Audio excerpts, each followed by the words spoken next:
নমস্কার বন্ধুরা, welcome back to my channel Mukta's ওয়ালের আরেকটি নতুন ভিডিওতে আমার সকল বন্ধুদের স্বাগত জানাই। কেমন আছো সবাই? আশা করছি ভালো আছো। আমিও বেশ ভালো আছি। তো সামনেই জন্মাষ্টমী, তাই তো বন্ধুরা, আর আমাদের কৃষ্ণ গোপাল ঠাকুরের ভোগে মালপোয়া যাবে না এটা তো হতে পারে না। তো সেই জন্য আজকে আমি বন্ধুদের কাছে খুব সহজ পদ্ধতিতে সঠিক পরিমাপ সহ মালপোয়া রেসিপি নিয়ে চলে এসেছি। এই পরিমাপে তোমরা যদি মালপোয়া তৈরি করো, একদম পারফেক্ট মালপোয়া তৈরি হবে দু রকমভাবে, একই ব্যাটার দিয়ে। তো চলো কথা না বাড়িয়ে মালপোয়া রেসিপিতে চলে যাই। তো মালপোয়া বানানোর জন্য প্রথমে আমি 200 গ্রাম ময়দা, 200 গ্রাম সুজি, 200 গ্রাম চিনি আর 500 গ্রাম গরুর দুধ নিয়েছি রুম টেম্পারেচারে, আর নিয়েছি হাফ নারকেলের আঁচি কুড়িয়ে। আর এখানে যে ইনগ্রেডিয়েন্টসটা লাগবে সেটা হচ্ছে এখানে 3 টেবিল স্পুন মৌরি নিয়ে নিয়েছি। মালপোয়াতে এই মৌরি ভেজে যদি একটু ক্রাশ করে দেওয়া যায়, মালপোয়ার স্বাদ কিন্তু দ্বিগুণ বেড়ে যায়। তো আমি মৌরিগুলোকে প্রথমেই শুকনো খোলায় ভালো করে একটু লো ফ্লেমে ভেজে মিক্সার গ্রাইন্ডারে এরকম আধ ভাঙাভাবে একটুখানি গুঁড়ো করে নেব। হাফ গোটা থাকবে আর হাফ গুঁড়ো গুঁড়ো থাকবে। এবার আমি একটা বড় বাউল নিয়ে নেব, তার মধ্যে যা উপকরণগুলো নিয়েছিলাম সব একে একে দিয়ে দেব। এক্ষেত্রে মালপোয়ার পরিমাপ কিন্তু সব ক্ষেত্রে সমান হবে। এখানে 200 গ্রাম ময়দা, 200 গ্রাম সুজি, 200 গ্রাম চিনি, আর ব্যাটারটাকে গোলানোর জন্য ঠিক পরিমাপ মতো অল্প অল্প করে দুধ দিয়ে কিন্তু গুলিয়ে নিতে হবে। আমি দুরকমভাবে আজকে তোমাদের দেখাবো। অনেকে মালপোয়া গোল গোল একটু মোটা ধরনের পছন্দ করে, আবার অনেকেই আছে একটু পাতলা হবে, সাইডগুলো মুচমুচে হবে আর মাঝখানটা নরম হবে, সেরকমভাবে পছন্দ করে।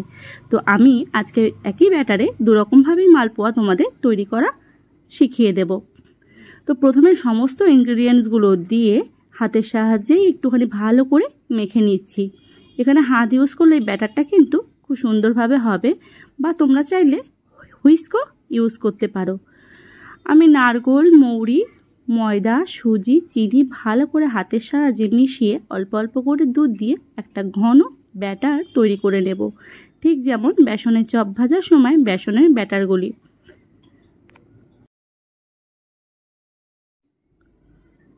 তো দেখো, বলতে বলতে ঠিক এরকম একটা থিকনেসে ব্যাটার তৈরি করতে হবে প্রথমে আমি যে মালপোয়াটা বানাবো তার জন্য। এবার আমি এই ব্যাটারটাকে 10 মিনিটের জন্য রেস্টিং টাইমে রেখে দেব, যাতে সুজিগুলো ভালো করে ফুলে ওঠে। তো দেখো কি সুন্দরভাবে সুজিগুলো 10 মিনিট রেস্ট দেওয়ার পর ব্যাটারটা একদম পারফেক্ট তৈরি হয়ে গেছে। এবার এদিকে আমি একটা কড়াইতে বেশ কিছুটা তেল একদম লো ফ্লেমে গরম বসিয়ে দিয়েছি, আর এখানে ব্যাটারটার মধ্যে সামান্য একটু নুন দিয়ে নাড়িয়ে নেব, নুন চিনি ব্যালেন্সটা যাতে খুব সুন্দর হয়। এবার দেখো তেলটা হাতে দিয়ে দেখে নিচ্ছি যে খুব সুন্দরভাবে হিট হয়ে গেছে। এবার আমি এখানে দেখো একটা কাপ নিয়ে নিয়েছি, তোমরা চাইলে এখানে ডাব্বু হাতা ইউজ করতে পারো। তো আমি ডাব্বু হাতা এখানে যেহেতু বড় নেই, তাই একটা সম পরিমাণে, যাতে সব কটা মালপোয়া একই সাইজের হয়, তাই একটা পরিমাণে এরকম তেলে ভালো করে দিয়ে দেব। তো দেখবে গরম তেলে দেওয়ার পরেই মালপোয়াগুলো আস্তে করে নিজে থেকে ছেড়ে আসবে আর একদম ফুলে যাবে, যেরকম ফুলকো ফুলকো লুচি তৈরি হয়। এই দেখো একদম পারফেক্ট মালপোয়ার ব্যাটার কিন্তু তৈরি না করলে কখনোই কিন্তু মালপোয়া তৈরি করা হয় না, কখনো ভেঙে যায়, কখনো শক্ত হয়। কিন্তু আমি যে পরিমাপটা তোমাদের বললাম সেই পরিমাপে মালপোয়ার ব্যাটার তৈরি করে কিন্তু এরকম পারফেক্ট মালপোয়া তুমি জন্মাষ্টমীর জন্য তোমরা তৈরি করেই নিতে পারো। তো দেখো আমার মালপোয়াগুলো একদম পারফেক্ট তৈরি হয়েছে। এবার আমি ওলট পালট করে সুন্দর করে ভেজে নেব। যে যেরকমভাবে কালার পছন্দ করো, আমি হালকা গোল্ডেন ব্রাউন কালার করে মালপোয়াগুলোকে কিন্তু ভেজে নেব। দেখো আমার মালপোয়া ভাজা একদম হয়ে গেছে। এবার আমি ঝাঁঝরির সাথে তেলটাকে একটুখানি ঝরিয়ে নিয়ে মালপোয়াগুলোকে তুলে নেব এবং একইভাবে সমস্ত মালপোয়াগুলোকে ভেজে নেব। দেখো কিছুটা মালপোয়া আমি ঠিক এরকমভাবে একদম ফোলা ফোলা নরম নরমভাবে তৈরি করে নিয়েছি। অনেকেই তোমরা এরকম মালপোয়া পছন্দ করো। এটা চাইলে চিনির রসে চুবিয়েও রস মালপোয়া কিন্তু বানানো যেতে পারে। এবার আমি দেখাবো আরেক ধরনের মালপোয়া। সেক্ষেত্রে যে ব্যাটারটা আমি গুলিয়েছিলাম তার মধ্যে আরও কিছুটা দুধ দিয়ে ব্যাটারটাকে একটু পাতলা করে নিয়েছি। দেখতে পেয়েছো থিকনেসটা ঠিক এরকম। এবার আমি তেলের মধ্যে দেব। এক্ষেত্রে মালপোয়াটা একটু ছড়িয়ে যাবে আর মালপোয়াটা কিন্তু পাতলা পাতলা তৈরি হবে। এরকম মালপোয়া খেতে অনেকে পছন্দ করে, তাই আমি দুরকমভাবেই মালপোয়া তোমাদের দেখিয়ে দিলাম। তোমরা কিন্তু কীরকম মালপোয়া খেতে ভালোবাসো আমাকে কমেন্ট বক্সে জানাতে একদম ভুলবে না।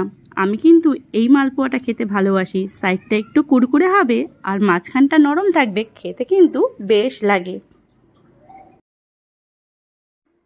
তো বন্ধুরা দেখতেই পেলে একই উপকরণ দিয়ে একই ব্যাটারে দুরকম থিকনেস দিয়ে আমি কিন্তু দুরকমের মালপোয়া বানানো তোমাদের দেখিয়ে দিলাম।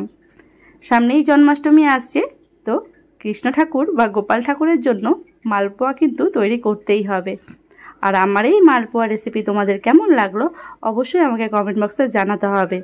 আর ভালো লাগলে লাইক, কমেন্ট, শেয়ার, সাবস্ক্রাইব করে আমার পাশে থাকতে হবে। আর নতুন বন্ধুরা এখনও যারা আমার চ্যানেলটাকে সাবস্ক্রাইব করোনি প্লিজ সাবস্ক্রাইব করে পাশে থাকা নোটিফিকেশন বেলটি প্রেস করে দিও।